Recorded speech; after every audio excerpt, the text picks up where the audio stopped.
Right, it's going to be a fun one tonight, isn't it? So here we are, guys. Welcome to episode 15 of the Tennessee Titans UK Fans Podcast. Once again, I'm joined by James and David. Guys, thanks for joining me once more. So Evening. here we are again after another defeat. I had a script that I'm not going to bother reading off that this week. I'm that excited about talking about the game. So, listen, guys, we played the Texans yesterday. I think lots of the Titans fans, I was chatting to some guys in America yesterday during the game. I think from all over the world are quite disappointed with the way the games have been going recently. I did, at half time it was 3-0. It was very disappointing. I think we just need to get straight into this and just rip this apart today. Another defeat. Is it 1-9 now we are? It's disappointing. I thought towards the end where we could have gone for the 2 points. We didn't go for the 2 points. I think that was a moment we should have gone for it, put pressure on the Texans. We didn't do it. We've lost Ridley now to a broken leg. So that's another issue in wide receiver. I know there's lots of question marks over Cam Ward. I think there were some comments made by quite a few people, I think including James as well yesterday, about Cam Ward. There's lots of questions. There's lots of answers to discuss this week. I was going to have a little bump at the beginning there to have a good chat and kind of what's going on. And do you know what? I think we just need to accept that predictions for myself are going to have to change because I think we're going to lose the rest of the season. Um, I thought yesterday there was a slightly better performance. I think you could see that they'd worked on the in the bye week. They've worked on some stuff. They when they were setting off plays, they looked a bit more organised. Although we saw the where is it? Can't find me. It's on the floor. Me yellow flag. I'm hoping that one from the game yesterday got retired because it's going to be very worn out because of so many penalties. So very disappointed Titans fan here right now. Although I'm trying to be positive, guys. Can you try talk me to be more positive, or are you going to have the same opinions as me? Well, I can go first. And do you know what? It was just so boring. That first half was just tedious. Uh, Credit, we went in up. We were winning, which is I think the second time this season that we've gone in half-time leading. Uh, so positives held them to 3 point. Well, held them to no points. It was a shutout actually. So defense turned up. Defense played all right actually. Um, Considering we're pretty much into backup cornerbacks and stuff, we're doing all right in the defensive side. It was good to have a full strength defensive line, and you could really tell that was our full strength defensive line. Meaning it was Sweat and Simmons and Gray. I think that's the strength, the backbone of our defensive line. The rest are just filling. Arden Key turned up. Don't know where he's been the rest of the season. Barton had another turned up again. Had a good game. So defensively we did all right, but offensively it's just woeful. I think the thing that grates on me is the run game's not working. So let's go to the pass game, but they don't. They just keep going, trying to run the ball, and it just wasn't getting anywhere. No team was running the ball that well yesterday. It's just the Texans did better throwing it and getting the all important games. They just took, I think that last play or the last scoring play, they just had that the little bit of an edge. Collins was tearing us up yesterday again, and he was the difference maker really. I think. David? Yeah, I mean, defensively, it was a reasonably good performance. He kept it to 16 points. You think, well, that's a good day keeping them to 16 points. Um, and considering, as you say, we had the secondary has got so many holes in it and not played together, they did as well as can be expected. That at times they looked very um, out there and just let people get open all the time. But they certainly, when it came to close to our line, our goal line, they just strengthened up and were able to get some stops and keep them down to to 3 points. But as you say, offensively, they were very poor. I mean, they couldn't run the ball at all. I mean, of what was it, 20, about 26 yards total. They had 2.1 or per carry. It was abysmal. I personally, I think the play calling is what is so bad. It's not, well, not so much the actual play calling and the variation of, but the type of plays they're calling. You know, they get Cam to throw an out to someone who's 2 yards or a yard behind the line of scrimmage, but he's got to be further up the field for him to, as an out, and not so far back because he just gets tackled and makes virtually no gain. Um, I mean, obviously Cam has problems because he's still um, not making enough of passes. He's throwing too many off passes. Um, and obviously now with the injury to Ridley, who's off, and DK, you think maybe he's going to be in concussion protocols again. He might not play next weekend. They're going to be really thin on wide receiver. Who else are they going to bring in? I don't know. Restrepo. Well, yeah, so losing Ridley is quite disappointing. I didn't think it was going to be a broken leg because he walked off the pitch initially, then he went on the cart afterwards. So I kind of thought maybe it was going to be a knee injury or some kind of strain. When I saw it was a broken leg, I was quite disappointed. He hasn't really done much for us this year, has he? Anyway, so it's not. Is Well, he no, it's much of not a a great. loss? It's not a great loss, no, from what he's done so far this year. But Because the his experience, presence isn't on it? the field helps, doesn't it? Mm. Especially with young lads around, you need that experienced player there. It's that focal point, isn't it? It's the he's there even if we don't throw him the ball, he's there as a distraction as the wide receiver one. Um, I think the thing with because I'm not sure what happened. I didn't see him go off, but I've heard that Ironman could have a hamstring injury. So we're down our three wide receivers. And I think I made a point earlier in the group was I'd love to see us use more the tight ends more. I just when you look at say get teams like the Chiefs and how Mm. much they relied on Kelsey, how much the Cardinals rely on McBride. I would say, well, the Raiders, how much they rely on Bowers. Like, yeah, I get the point that they're top tight ends, but then you got to look at teams like Green Bay, who have got an abundance of receivers at their disposal, yet they target Kraft a lot. So I just don't understand why we don't use our tight ends more and bring them into the game. Helm was a wide receiver before he went to tight end. Chig is pretty much a wide receiver anyway. And they're big guys. They should be targeted more. They're going to be the ones that are going to be good in contested catches. Like all the big plays seem to happen with Chig. And Helm's a bit of a safety blanket. I just want to see him like involve them more in play calling. I just feel it's just not enough. I think was Chig was targeted 3 times yesterday. Let me find the stats. Um, yeah, Chig was 3 for 3 and Helm was 4 for 5. Like, I just think we should be targeting them more. We're spreading it around, like targeting everybody left, right, and centre. Let's bring those tight ends into play more and let's get them in because Kelsey's not a fast. Kelsey's not a fast tight end, but yet he's sensible and the play calling and the routes they run and the plays designed to get him in the game more. So short balls. He's not doing massive plays, but he's getting the ball and he's keeping the play moving. And that's what we need, I feel, from like Helm and Chig going forwards, especially if we are down three of the essentially starting three receivers. I mean, I'm a Helm Gunnar Helm fan. I mean, when you he has the highest percentage of catches among any Titans, and in the league, 80%, he's quite high. He has the highest he has the highest success rate on the team when they measure success of what down and distance it is to catch. And I think he's got the highest percentage of first downs on the team. So, and yet he's only targeted for 5 times in the game.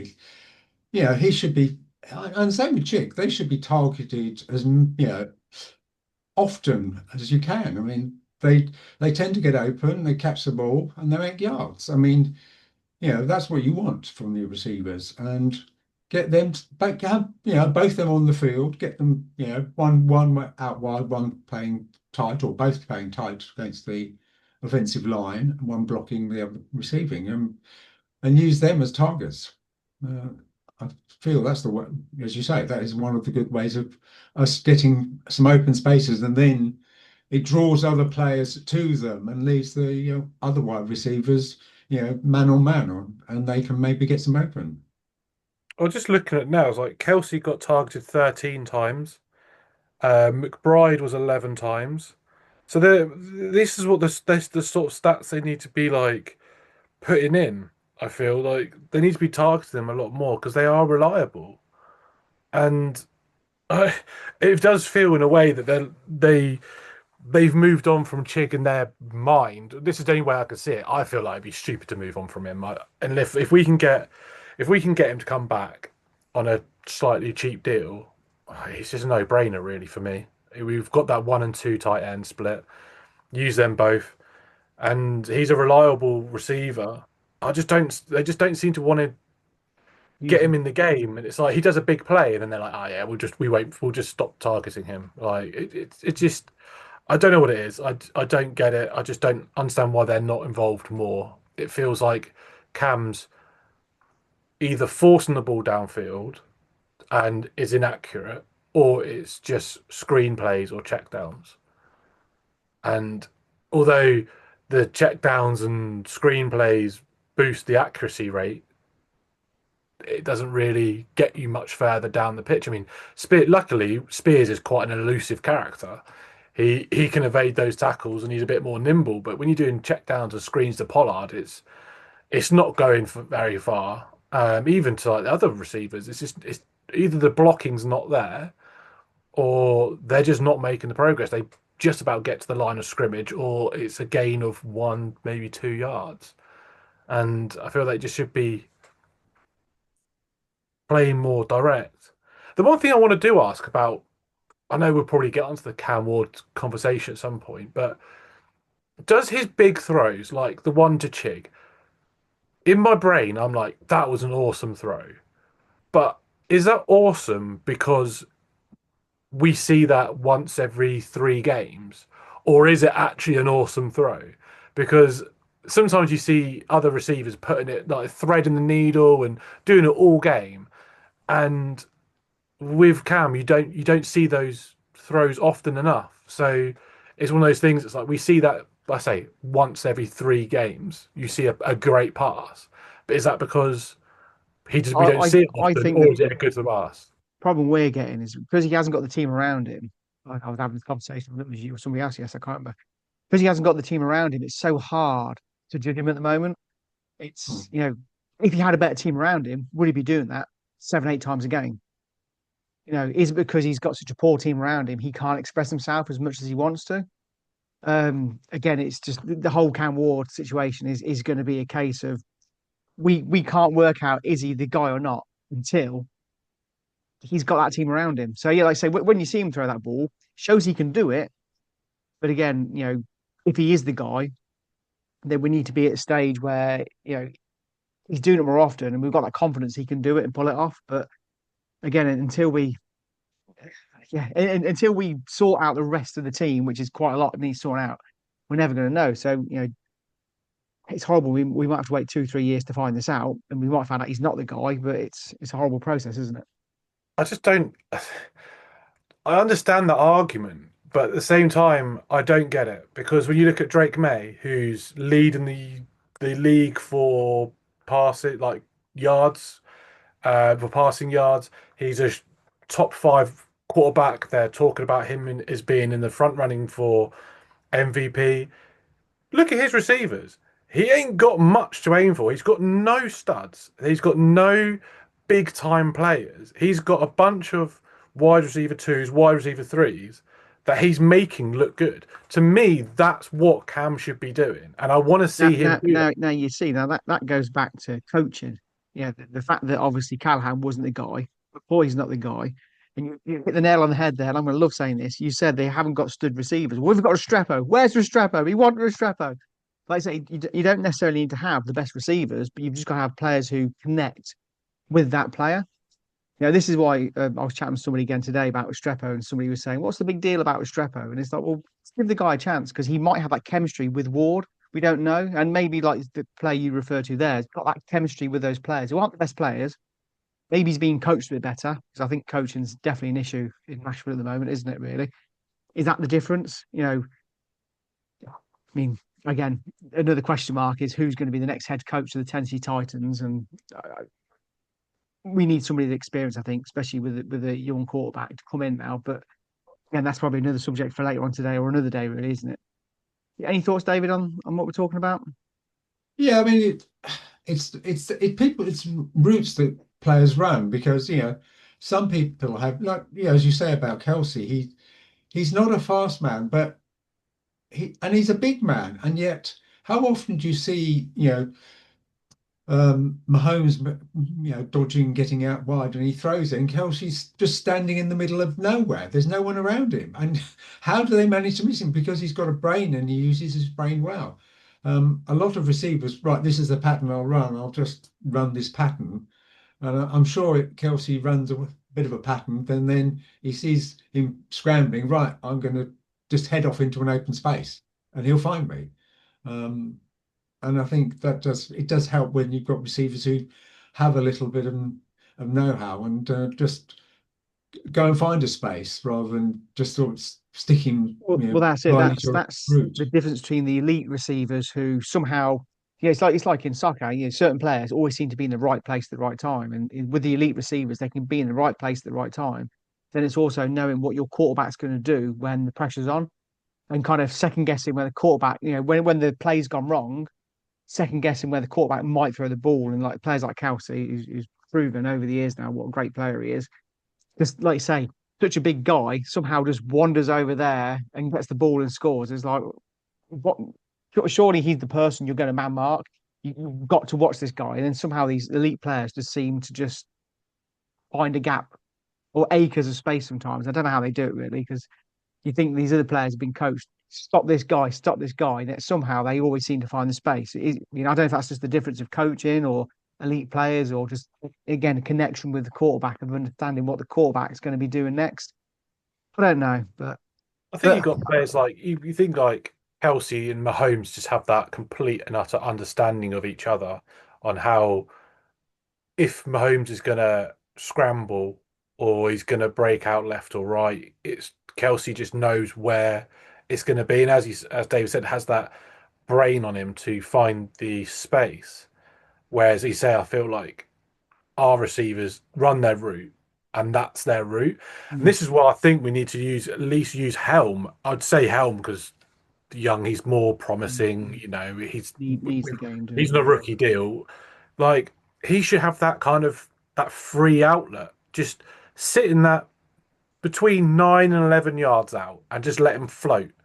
Let him move and follow Cam and just wander into spaces. Don't let him run routes and whatnot. Just get him into that first down area, and then just let him just keep working that and just get into those spaces and be that safety blanket. As you say with Restrepo, you'd like to think that he knows he has that build up with Cam, so you'd think he can run his route and then he could go and find some other space. Mm, He's got that hits the route running and the awareness to be able to find that, and you'd think that they have that kind of chemistry together that they can work together in that space. But it's something. It does feel that we're very bland with our play calling and very bland with our route running. Although, having said that, Cam could have had a really good pass to Kingsley, and whether it was Cam that misplaced it, and I was very critical of Cam yesterday, and I'm not going to be critical of him this pass. I think Kingsley just got completely lost on his route. It got to the middle, and he was like, the route. Cam wanted him to go to the sideline, but Kingsley just didn't know where to go. He just kind of he run it and then was like, "Where do I go?" And he was kind of moving inwards. He was moving outwards, and he's looking up and left, right. He didn't know where the ball had gone, and that could have been a touchdown. That could have been a touchdown, and that was another good throw. Well, Um, I was looking at that play and I looked at it a few times. That Kingsley ran up and then he was running towards the corner post. And so as Cam was being chased out, he obviously thought, well, he's going to the corner. I'll pass towards the corner. But Kingsley, for Kingsley, he decided to turn inwards. So left, whereas Cam was throwing to the right. And once he'd done that, there was no way for him to reach the ball because he was turned the wrong way. Had he turned outwards, he might have had a chance of catching. I think Cam was slightly off with the throw, but he made it look he was well off, but he wasn't that far off. So, Yeah, do we say overall then we're obviously very disappointed with the defeat? Yeah, because I mean, the defense put us in a position to get a win. I mean, obviously, you think bad time management as well. I mean, they were coming to the 2 minute warning and they give a false start, which meant the clock stopped at 2:02.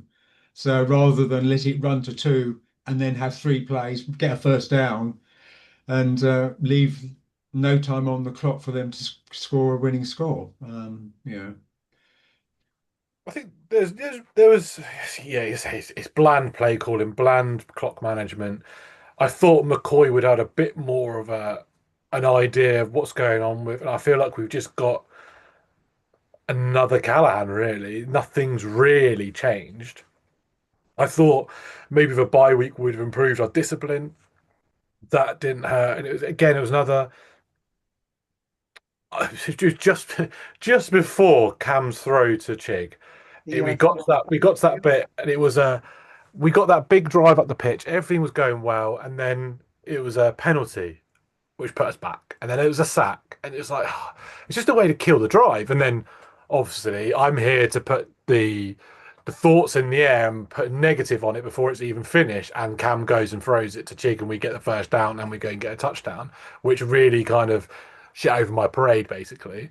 Um, but yeah,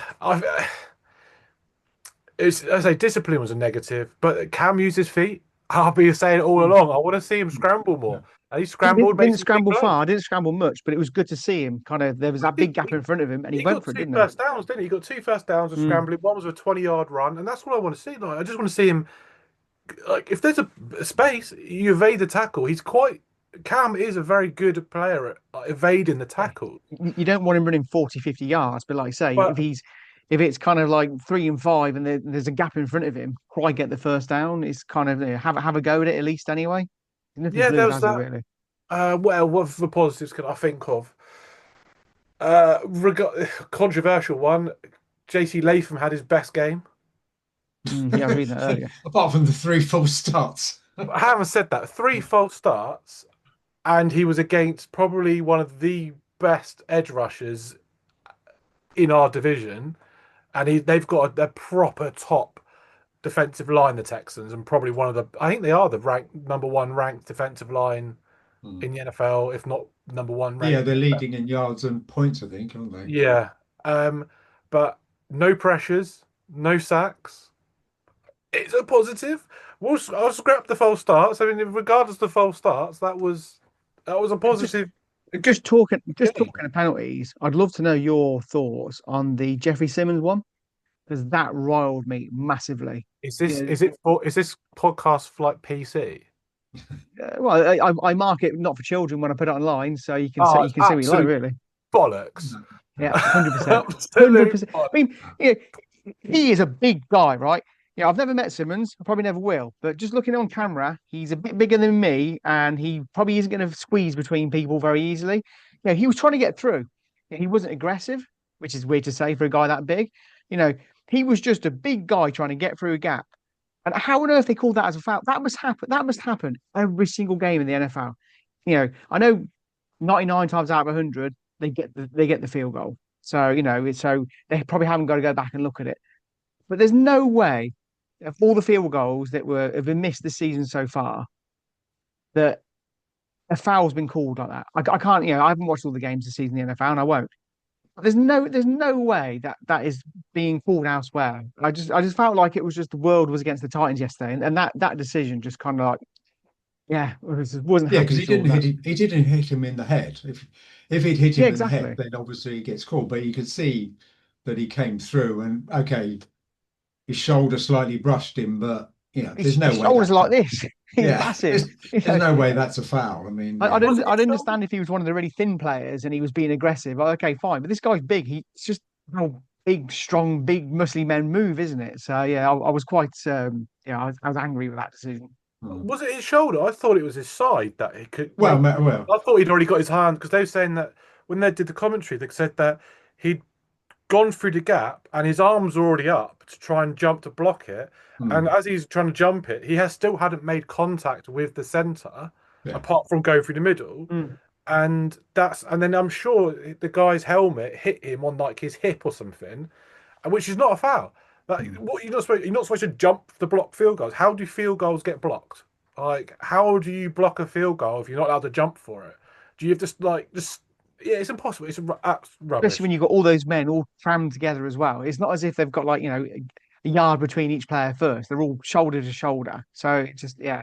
Sorry, I had to bring that up in the podcast because that really got to me yesterday. I even stopped what I was doing and made a TikTok at that point because I was so angry. I thought I need to tell the world on TikTok how angry I was. But yeah, I had to check who we were playing. I thought we were playing the Colts for a bit after that call. I was like, here we go, playing the Colts again. I was like, oh, wait a minute, it's Texans now. They're suddenly all in favour of the Texans. But Well, like I yeah, say, I mean, I don't know who said it. I think somebody said it. It must have been on the Facebook group. We're a 1-8 team. We don't need the referees to help us lose. We can do it by ourselves. And it's so true. We can shoot ourselves in the foot. We don't need the referees to give the other teams any advantage because we're going to lose anyway. Obviously talking of losing at the end, do you think we should have gone for the 2 points? I think we should have done just because that would have put extra pressure on the Texans. It's not massive pressure. It just puts a psychological advantage, maybe, is what I'm kind of thinking. If we'd have gone for the two and missed it, at least we could have said, well, we tried. But the fact that we went for the three, they went down the other end and scored like a 95-yard charge down the other end, which really annoyed me. We didn't get the stop. Do you think we should have gone for the two? Well, no, I think three timeouts left and uh 1 minute 35 or whatever it was. It was 137, something like that, Yeah, uh, they've got enough time to move. Say if they get the ball back at the 35-yard line, they only have to go 30 yards. It's a bit too much time, I think. If it was, you were down to 35 seconds left, then yeah, go for it. Um, See, I just want to see us lose going for it. Yeah, if we'd have gone for it and lost, I'd have said fine. But the fact we didn't go for it and we lost, it made me more angry.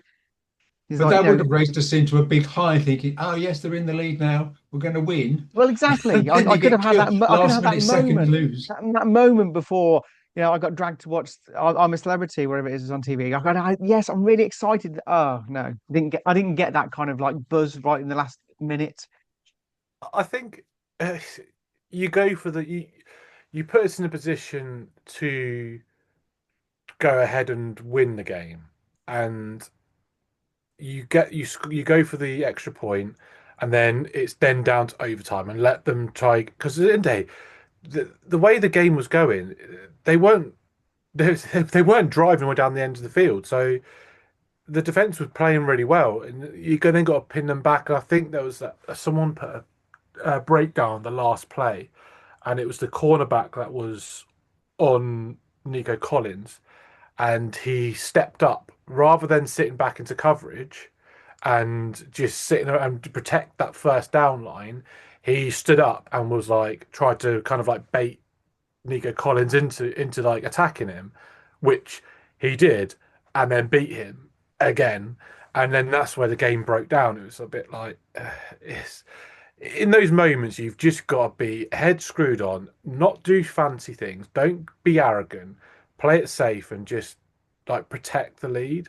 And I just feel like in that moment we, I think is it Baker Jr. Who was covering him, just try to do something fancy, and it just backfired massively. But yeah, I would have said go for the extra point and then see what happens the rest of the game. You'd like to think the way the game had gone, the rest of the whole 60 minutes, that they weren't going to go down the other end and score at all. So it just didn't think it was going to happen.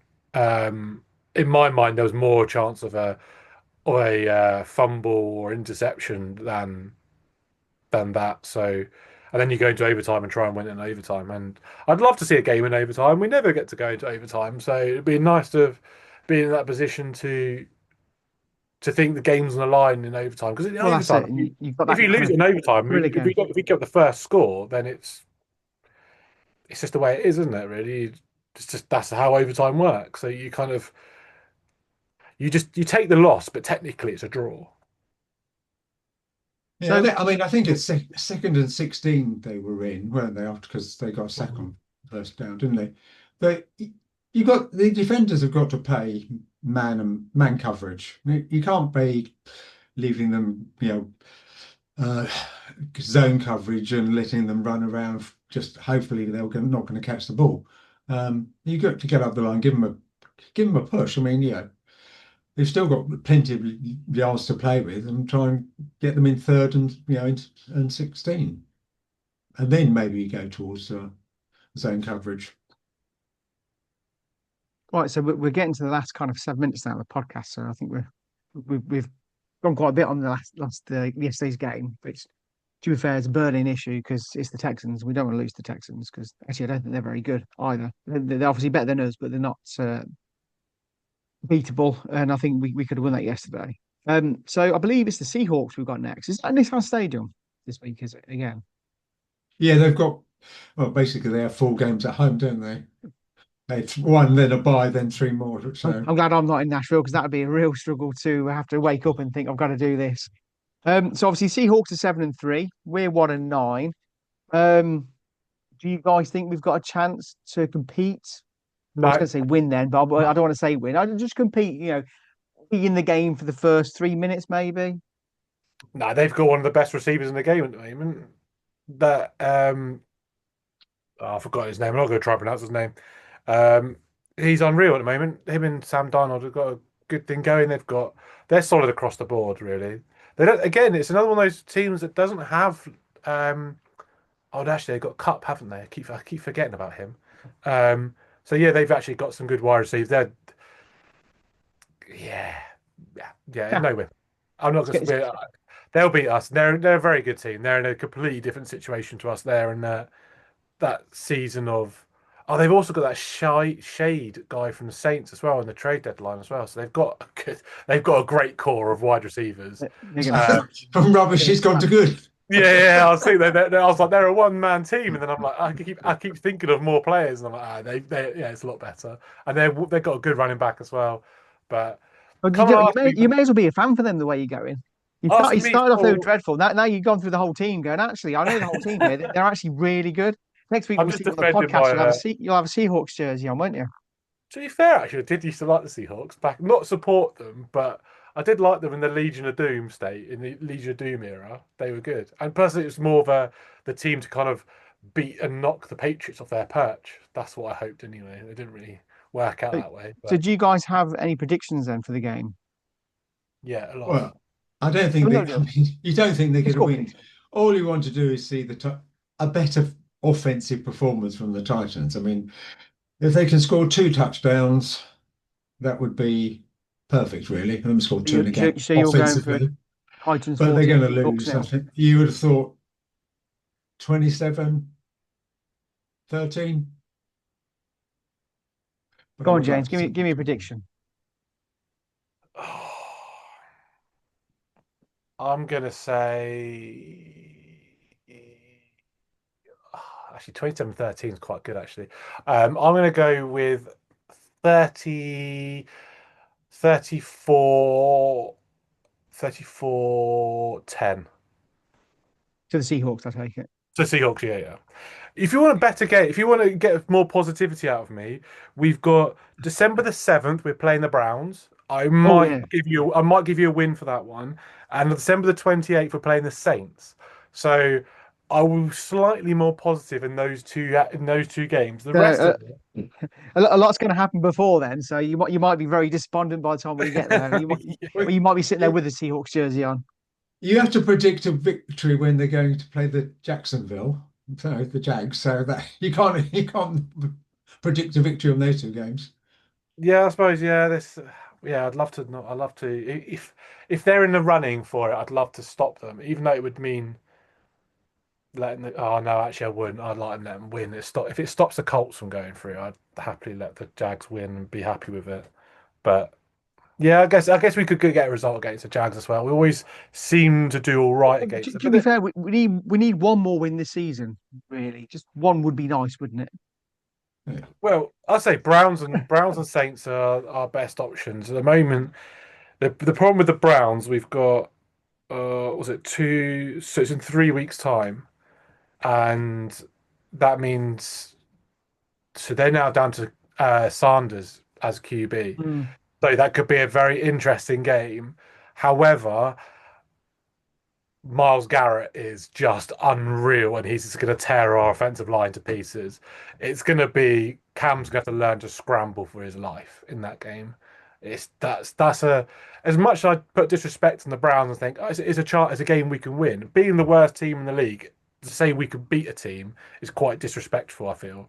But the Browns, I think, are beatable, but Miles Garrett is not beatable, The and problem that is that we, scares we me. seem to be beating ourselves at the moment, which is the biggest problem, isn't it? We seem to be we get to these beatable games, then we like kind of implode. Like I say, yesterday, I think we could have won if we'd have got going in the first half a bit more because 3-0 wasn't a very good halftime score. What victory are you going for then, David? Well, I'm going to go 27-23 to the Titans.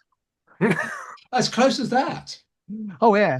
Yeah, Well, at some point another team's going to have to play us and have an off day, and I we've got to bet have a good day. I guarantee you, when we play the Browns or the Saints, you're going to say we're going to lose.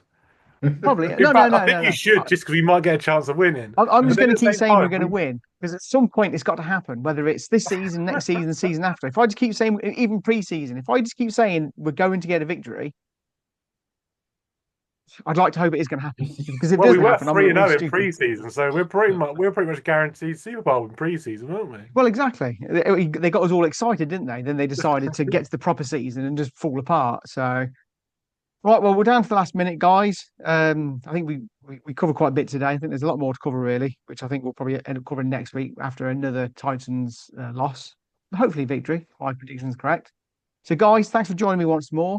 Obviously, the Facebook group's now the public page. I've noticed that we've had a couple of extra people join recently. So it's nice to get more people on the Facebook page because that's where the most activity is at the moment. So, guys, I'm sure we'll chat during the week because I'm sure there'll be plenty to talk about when the injury report comes out and we see half the squad's injured again. Yeah, thanks for joining me, and we'll get this posted and yeah, we'll have some fun during the week and we'll look forward to Sunday once more. Goodbye. See you later. Brilliant. Cheers.